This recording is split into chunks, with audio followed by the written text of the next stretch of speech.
Para kesepuhan, para pemangku manaqib Imam Khotaman, hadirin wal hadirat, ikhwan akhwat thariqah Qadhiyah Naqsabandiyah Pondok Pesantren Suralaya Tasikmalaya.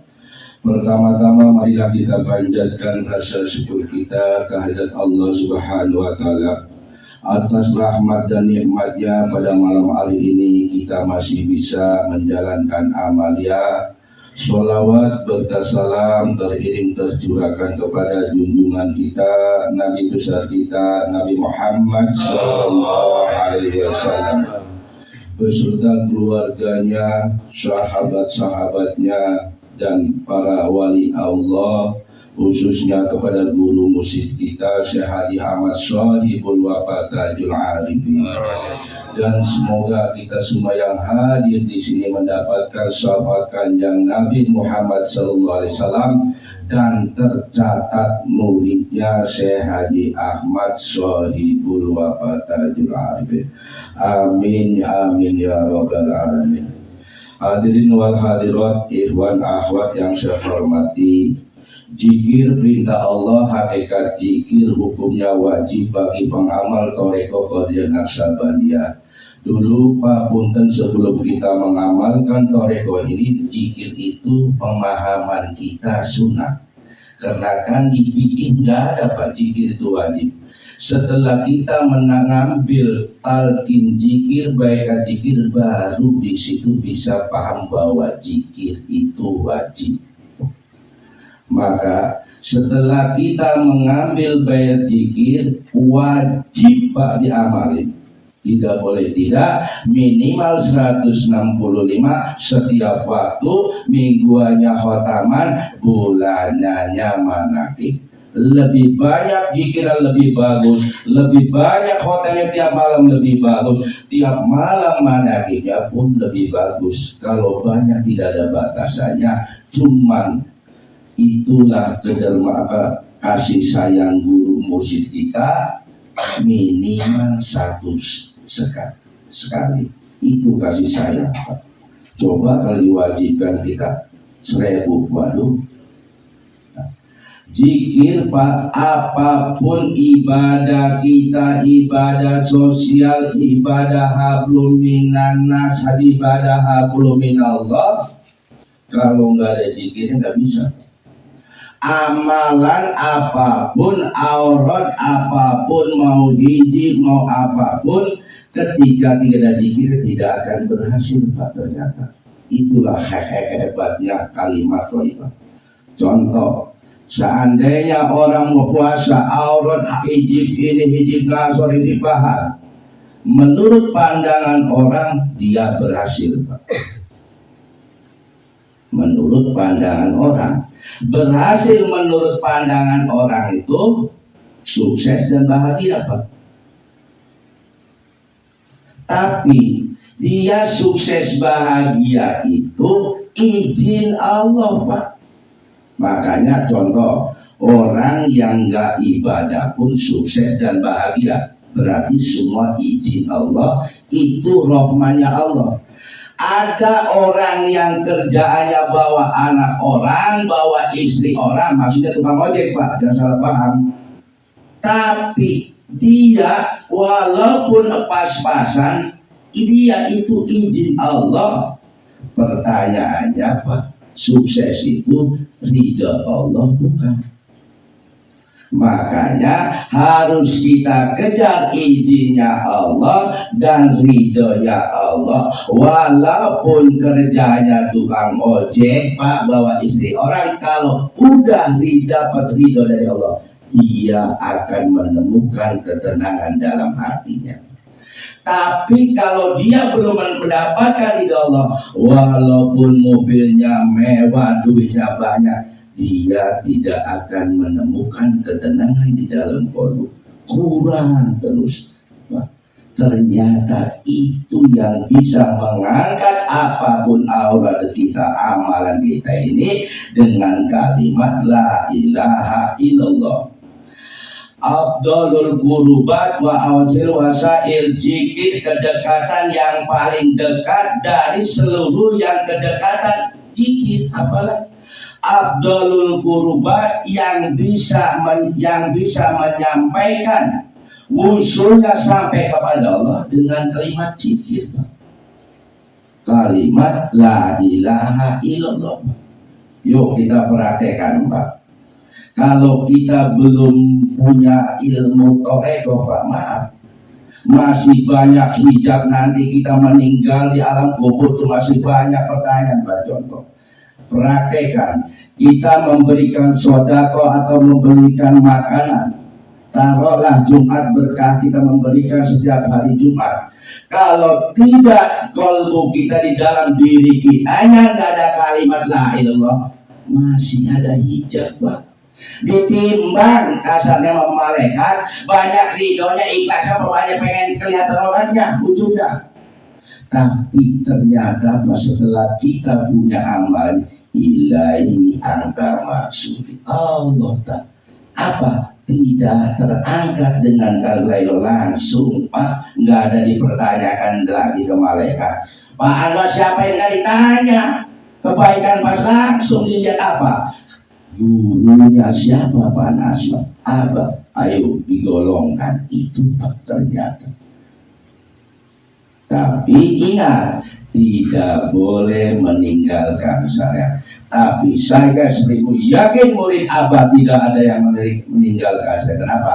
Abah Anong guru musik Kamil Mukamil. Apa Kamil Mukamil?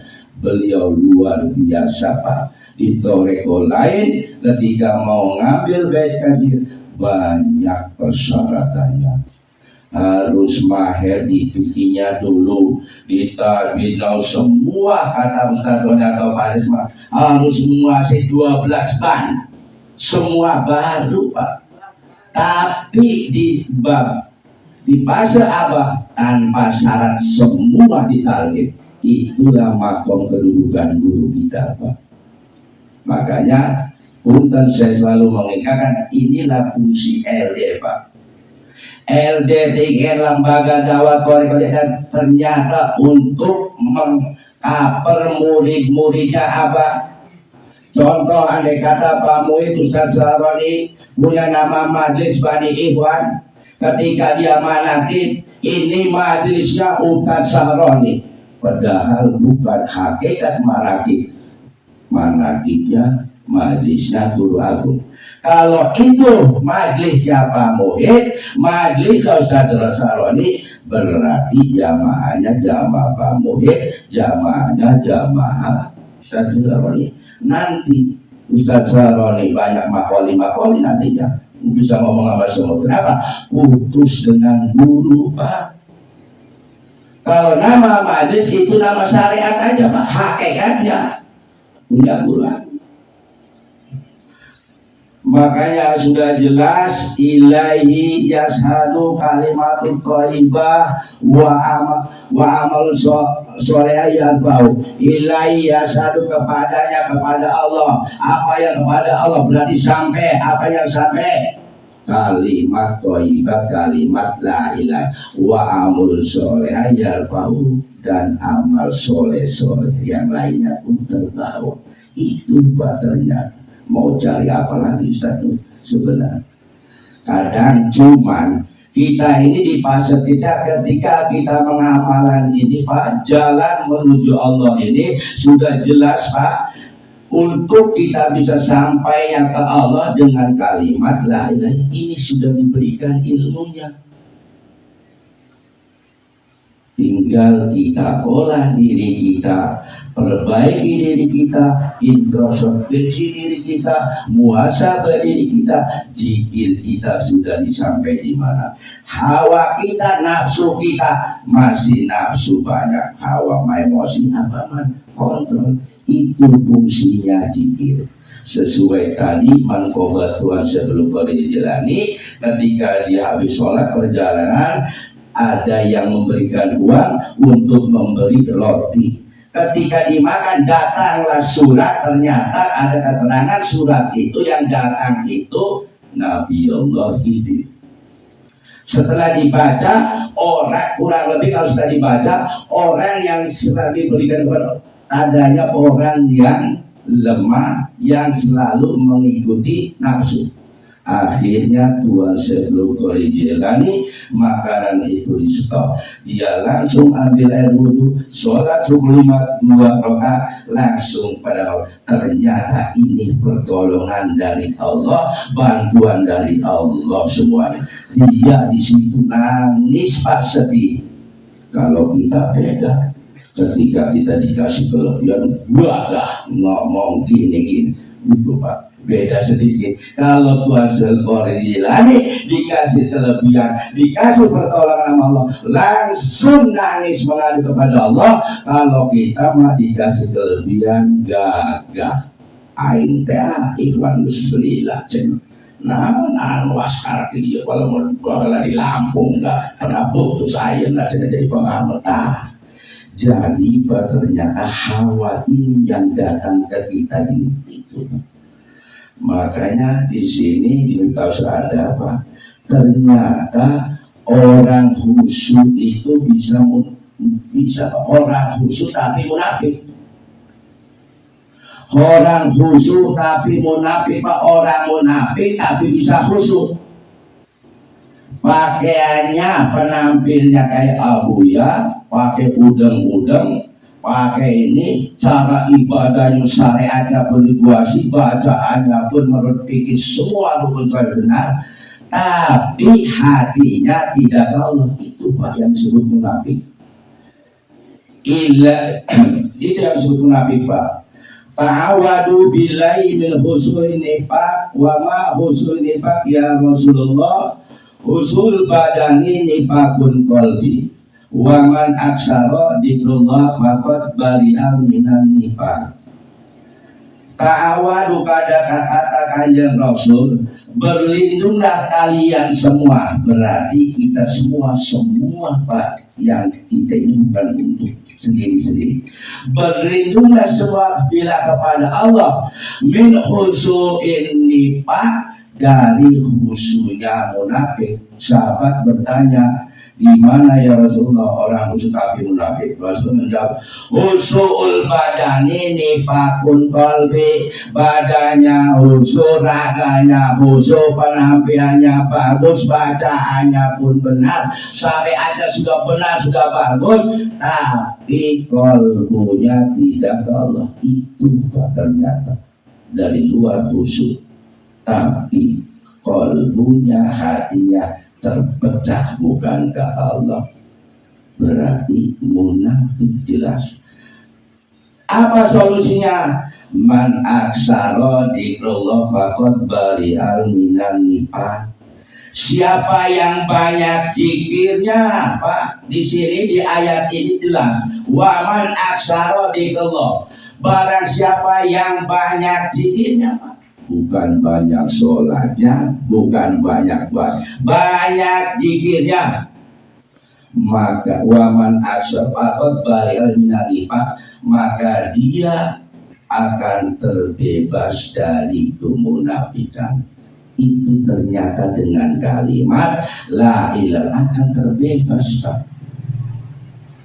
Itulah fungsinya kita jibir torekot itu antara syariat, torekot, hakikat, ma'rifat. Supaya dari syariatnya sudah benar, torekatnya baru Pak hakikat. Dari hakikat ini baru ma'rifat. Bisa diilustrasikan, bisa diilmiahkan Pak. Apa sih Pak syariat itu? Saya contohkan syariat. Tahu Pak, sebelum tahu ini jadi, ada apanya? Harus ada kacang kedelai, harus ada penggilingan, harus ada air, semua terlihat. Itu syariat Pak. Setelah digiling jadi tahu, baru itu torekat tahu.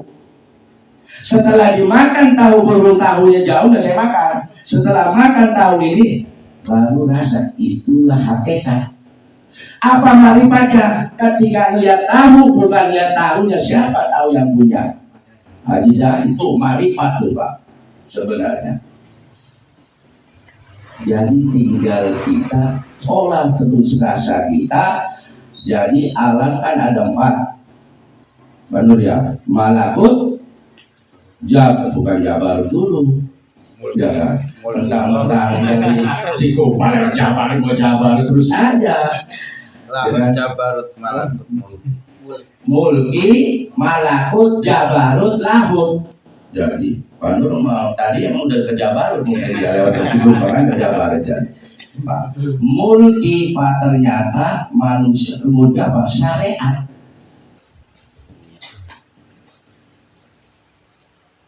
Ya kan? Malakut mulki malakut Jabarut Lahut. Malakut itu kolbi Pak, toreko.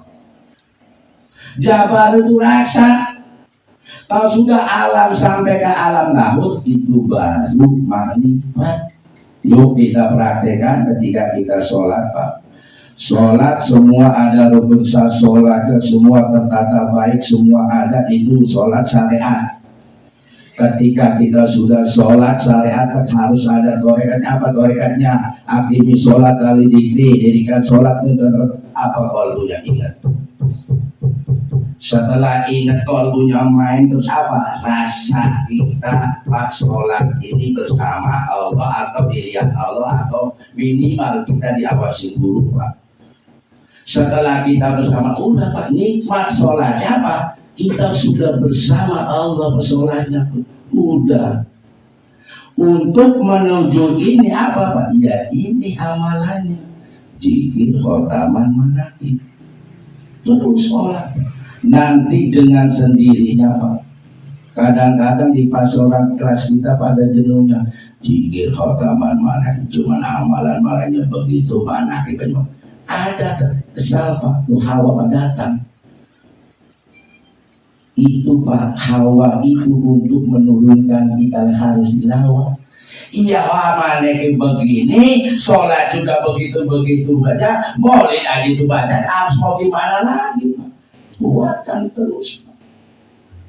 Nanti di fase itu Pak akan datang rasa semua keruhanian kita semua akan terbuka dengan kalimat la ilaha illallah. Makanya tadi Tuan Silvari jalani dia ngaji fikih, ngaji ilmu ini semua kita tanpa disadari ternyata lagi dididik menuju uswatun hasanah untuk meneladani Tuan Silvari jalani amal kita. Zikir, khotaman, manaki, nanti apa hasilnya buahnya? Tanbih. Kalau sudah buahnya ditanggung, waduh Pak. Kalau kata Pak Ayat makanya beda makam, katanya kalau dia bahasa kambing makanya. Lain beda makam, dia beda makam. Supaya kita sampai ke akhlakul karimah ini, inilah tata caranya Pak.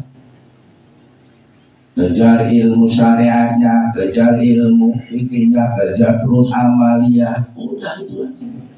Nanti dari itulah ruh kita akan terbuka, terus terbuka. Penyakit di dalam diri kita, yang sombong akan terbuka terus. Ruh kudus kita, ruh jismani, ruh nurani, ruh sultani, ruh kudus. Tadi sebenarnya 4 alam itu. Jismani badan, nurani kalbu, sultani rasa, kudus marifat itu sebenarnya sama. Nanti itu akan terbuka kalau sudah ruh sultani terbuka, ruh kudus sudah terbuka di diri kita, baru Pak. Untuk memproses ngebuka ruh kita yang tertutup, yang terhijab dengan kesombongan diri kita, takabur, ujub ya, dengan ini kata nggak ada lagi. Punten Pak Anwas, dulu walaupun Pak Anwas mobilnya gonta-ganti jalan pun sepatunya lancip sampai semirnya tidak mengkilap. Tetap Pak Anwas kalau gaji tidak bakal tenang. Kata orang Pak Anwas hebat bermobilan, sepatu lancip, semir mengkilap. Orang pada orang, wih Pak Anwas berhasil sukses. Tapi Pak Anwas merasakan tidak ada ketenangan. Berhasilnya izin Allah, tapi ridha Allahnya belum dapat. Setelah kita mengamal yang ini, walaupun jadi tukang jahit pas-pasan, tenang di bawahnya. Tuh bedanya. Itulah. Jadi izin Allah itu rahmannya Allah, sifatnya Allah, bukan ridhonya Allah. Yuk mulai sekarang kita benahi diri kita, tafakuran diri kita, udah sampai di mana kajian kita. Gampang Pak untuk menakar diri kita Pak. Ketika kita sholat itu kan berhubungan dengan Allah. Banyak ingatnya apa banyak lupanya? Satu, jangan ketika kita sholat banyak lupanya Allah, ketika zikir ingat Allah terus, nggak salah, masih benar di nanti akan naik Pak. Makanya pengamal toriko itu wajib hukum robito. Sebelum kita sholat Pak, sebelum Allah Akbar, sambungkan dulu kita ke guru merobiru, guru rohani kita. Setelah Allah Akbar, nanti kolbu kita bermain terus dan sholatnya pan khusyuk punten Pak. Khusyuk itu nggak ada di rukun sholat. Kalau dimasukkan di dalam rukun sholat, waduh Ustaz Nur, nggak semua kita sholat. Khusyuk ternyata ada di kebabnya di Iyahulumuddin, Syuhab Pak, Bukhari Muslim, ama di kitab Sirul Asor Bab khusyuk itu ada. Kalau di itu nggak ada. Kalau bab khusyuk dimasukkan rukun sholat, waduh Ustaz Nur, salah semua kita itu belum. Tapi waktu itu ada yang mengadu ke Abah Anu, Bah, gimana caranya saya sholat supaya khusyuk? Belum bina khusyuk. Khusyuk itu supaya khusyuk gimana? Abah menjawab, kita ketika sholat sadar kita bersama Allah, sadar diri kita lagi sholat dan sadar kita. Cuman itu jawaban. Cuman sekelas kita ini beda apa lain. Kadang-kadang lagi naik, jadi semangat 165 nggak terasa, naik 200-nya, giliran besok 165 pengen buru-buru. Kadang-kadang sholat di awal waktu, besok-besok masih ayah waktu kepe sholat terasa. Itu yang harus dilawan Pak untuk mengkikis. Karena kan kalau suran ajan sanisi, orang yang mengulur ibadah itu tanda-tanda munafik kan. Andai kata jam 12 Allah Akbar sholat duhur, kita mulai masih jam ini. Masih itu tanda-tanda katanya tanda-tanda orang munafik.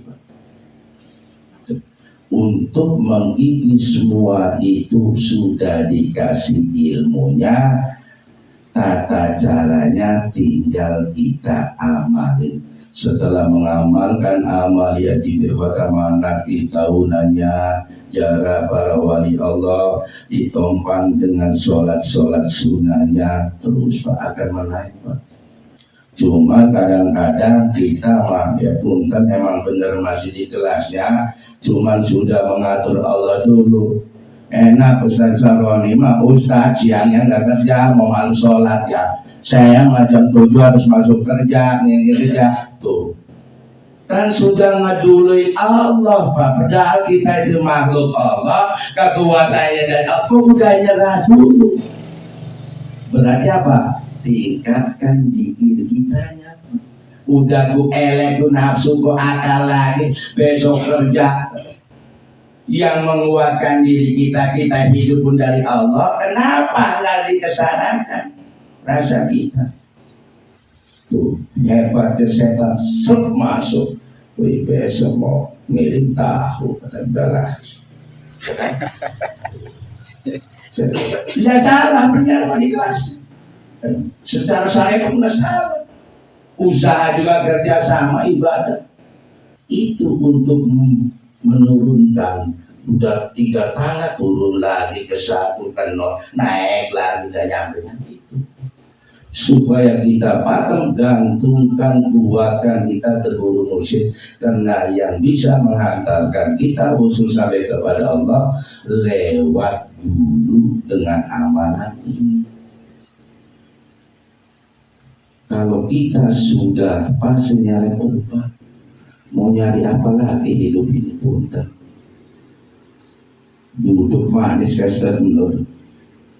Cuman ya jangan salah, kita masih di makom asbab, yang kerja-kerja, yang ngajar ngaji, yang jualan, tapi yang kerja, yang ngajar ngaji, yang jual, jangan lupa kepada Allah. Jadi tidak boleh meninggalkan dunia, nggak boleh mengejar, harus seimbang ketika kita di syariat, di dunia usaha, tapi hati kitanya tidak lupa kepada Allah.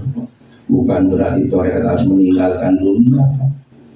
Tuhan Syekh Qorib Jilani aja Pak, majlisnya budaya Pak, emas bajunya pun bagus-bagus, kaya Ustaz ya. Bukan nggak boleh Pak, cuman hati kitanya nggak boleh hubut dunia. Itulah yang dimaksud apa yang hujah kholwat itu Pak. Jadi ketika kita hidup di alam dunia ini, kita hatinya terus tidak goblak kepada sebenarnya hakikatnya itu apalagi kholwat.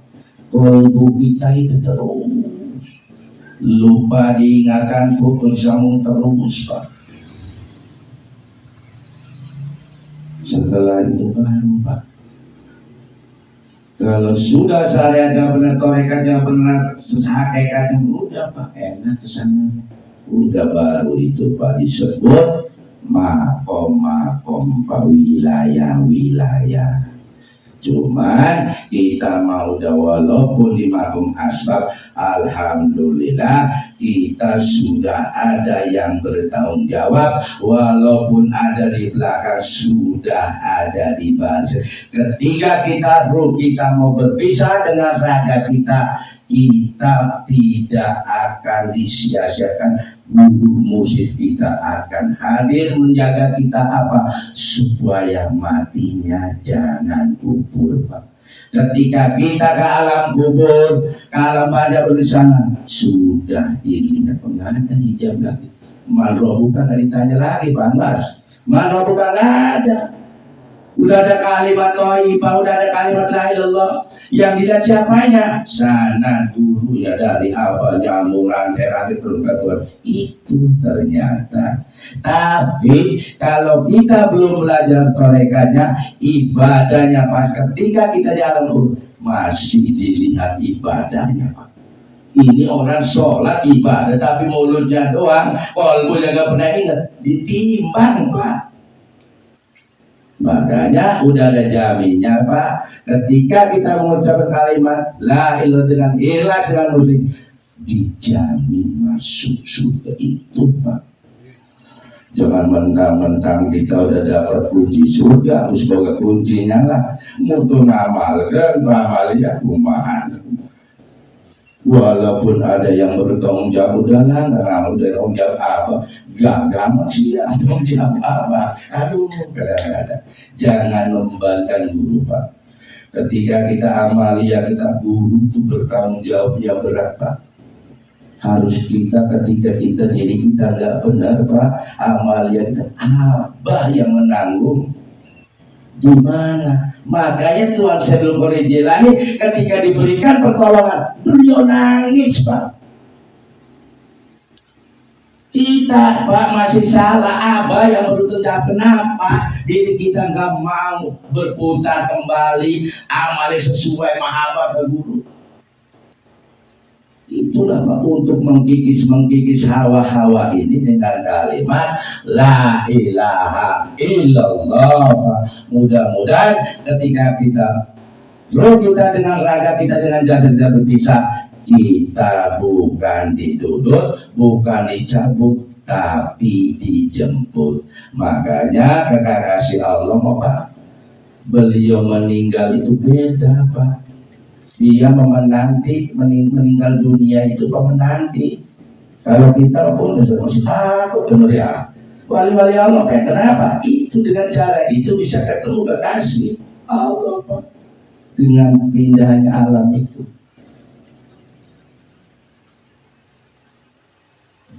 Pada intinya ibadah apapun, ibadah syariat dohir batin semua ke Allah, ibadah hablum minas sosial tujuannya ke Allah, ibadah tauhid sama semuanya tujuannya ke Allah Pak. Tinggal kita sudah mendapat ilmu, yuk kita bulatkan syariat tarekat hakikat supaya sampai ke meribat Allah.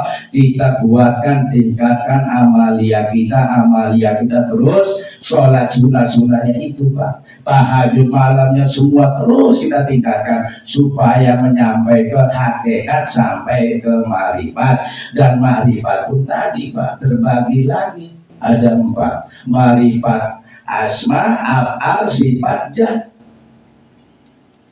Asma baru tahu doang, dengar-dengar katanya Haji Dari tahunya enak, ditanya Mang Ujang udah makan tahunya jadi belum, kata orang enak. Bali baru Pak Ujang baru tahu nama, itu sifat asma. Tanya Pak Yanto hak tahunya jadi enak nggak? Enak katanya. Udah nyoba? Udah. Ternyata itu apa? Ketika nanya lagi ke Ustaz Nur enak nggak? Waduh enak bener. Saya mau udah sering ke situ. Pas nanya ke Tuhan, gimana? Waduh kamu tambah jadi luar biasa. Setiap hari tiap malam di situ terus, bahkan tidur bareng juga udah tahu itu sifat zatnya itu udah tahu. Jadi bukan melihat asmanya yang sudah marifat makom, jadi bukan melihat apanya, bukan melihat yang dilihat zatnya siapa yang pencipta. Jadi ketika kita melihat makhluk Allah pun, walaupun dia ahli maksiat, ahli minum, sama dia ciptaan Allah.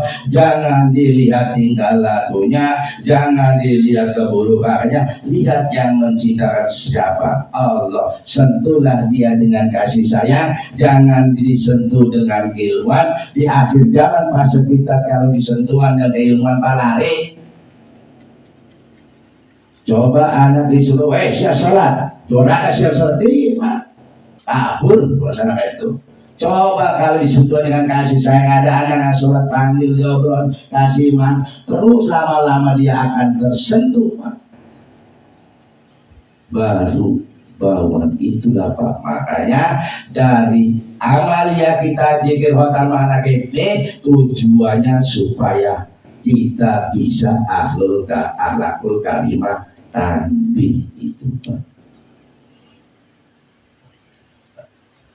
Alhamdulillah Pak, bersyukur kita ini Ustadz bukan, Kiai bukan, sudah digarisan ditatihkan jadi pengamal toreko koordinasi jalur pondok pesantren Surat Tasikmalaya. Dan saya berani bicara di sini Pak, karena sebenarnya tadi ada Ustadz Jayan, Ustadz Roni, udah saya ngedorong lagi. Waduh ya udahlah, sudah saya dorong lagi ya udah.